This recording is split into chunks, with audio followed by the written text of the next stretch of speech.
Dear JAM candidates, you are welcome to Chemist AI Edu Consult. We are continuing our lecture series based on JAM's Chemistry Syllabus 2025. In today's lesson, we will focus on the topic item number 6, which is water. Under this broad topic, we will look at the structure of water, the formation of water, composition by mass of water, and then uses of water. On structure of water, we are going to look at the empirical, molecular, and structural formula for water. Water has the empirical formula H2O in the ratio of 2:1. For every molecule of water, we have 2 atoms of hydrogen and 1 atom of oxygen. The molecular formula of water is this H2O bracket 1, which is the same thing as H2 times 1 H2, O1 times 1 O1, meaning that both the empirical formula and molecular formula of water are the same. Now, let's look at the structural formula for water. By structural formula, we are looking at how the 3 atoms in water are arranged and the covalent bonds linking them, and then the shape of the molecule. Oxygen is a group 6 element, meaning that it has 6 electrons at the last shell. 1, 2, 3, 4, 5, and 6.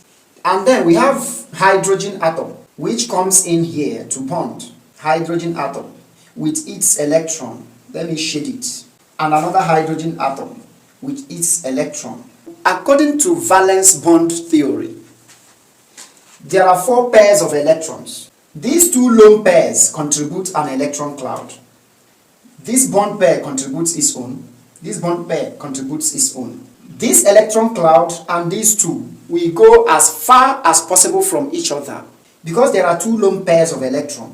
The electron cloud here is going to push down the bonded pairs here, and we have something like this. So because of that, water has what is called a bent shape. If you compare hydrogen and oxygen on the periodic table, you will see that oxygen is more electronegative than hydrogen. Because of that, the oxygen part of water will become partly negative because all the bonded pairs of electrons will be drawn closer to the atom, while the hydrogen atoms are left with a partly positive charge.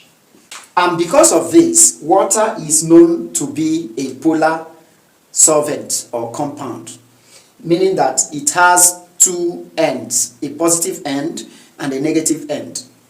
This polarity is the reason why water has what is called hydrogen bonding, additional hydrogen bonding, that makes the boiling point of water to be anomalously high.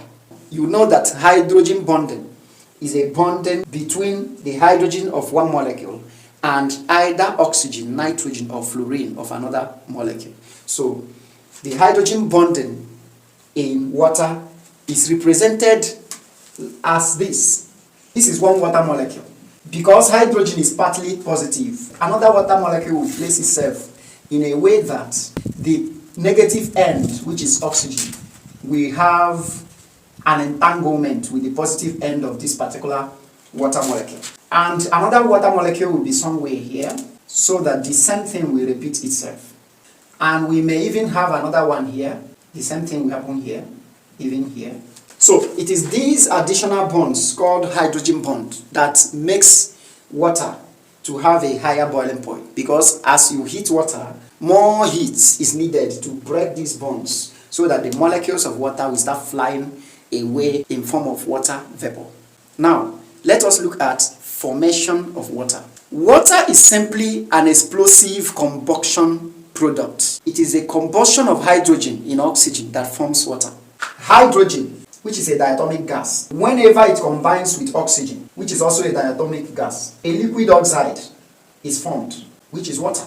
Oxygen is 2 at the reactant side and 1 at the product side, so we write 2 here. Writing 2 here makes hydrogen 4 at the product side, so we write 2 here also. So for 2 molecules of water to be possible, 2 molecules of hydrogen and 1 molecule of oxygen are required.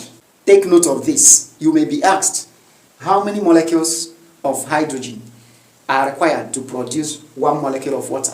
What you are going to do is you rewrite the equation, and the product must be 1 molecule of water.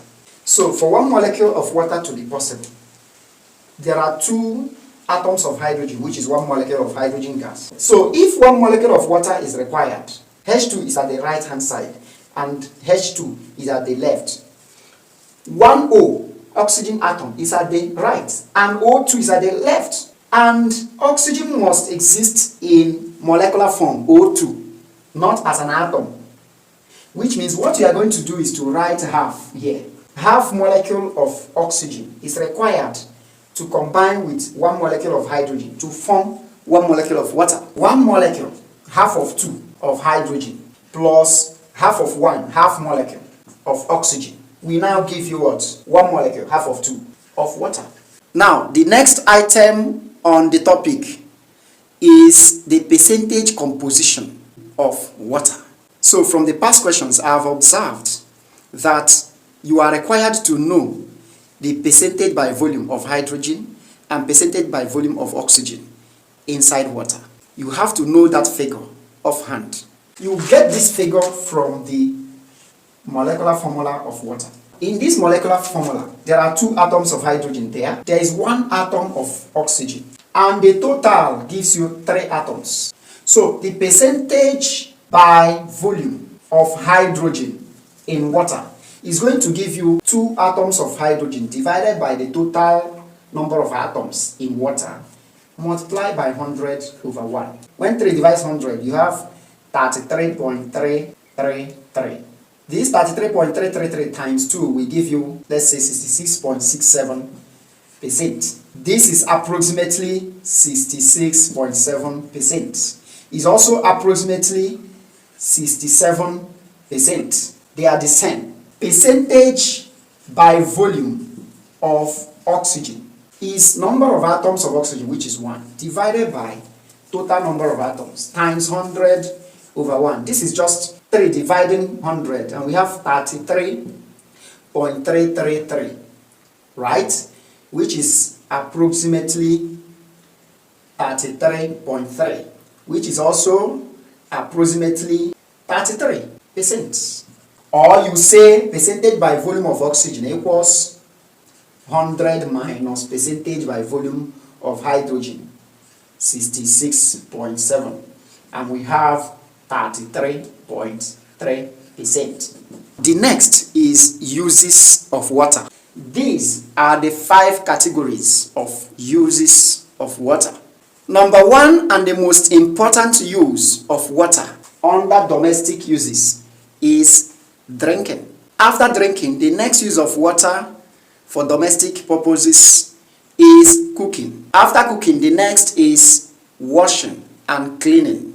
Now, under agricultural uses, water is used for irrigation. Another use of water under agricultural uses is that water is used for cultivation of crops. Another use of water is aquaculture, and then livestock feeding. Under industrial uses, water is used in the cooling systems. Water is also used in different manufacturing processes. Under energy use, water is used in the cooling system for thermal power plant. Water is also used in the hydroelectric power generation. For recreational uses, water is used for swimming, water is used for boating, water is used in water sports. Water is also used in fishing and tourism. In the next episode, we will delve into the substances that can dissolve in water and their impacts. After that, we talk about the hardness of water. Stay tuned to this channel as I'm going to break down a lot of topics based on JAMB syllabus. So in order not to miss any of this, click on the plus sign and follow me on TikTok. Subscribe to my YouTube channel. Share this video and save it to your favorites. And do have a wonderful day.